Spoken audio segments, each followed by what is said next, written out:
Hello everyone. In this video, we'll show you how to quickly export web app wireframes as native Figma designs, all in under 2 minutes.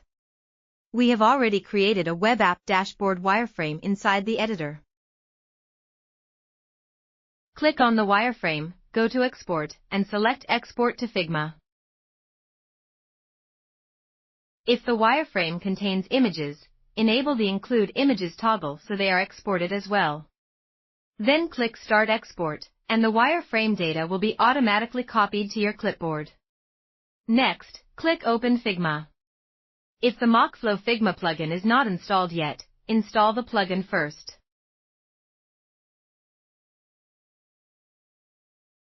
Inside your Figma project, right-click on the canvas, go to Plugins, and launch the MockFlow plugin.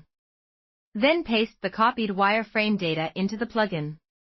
Within seconds, the web app dashboard wireframe will appear in Figma as a fully editable design, ready for further UI refinement.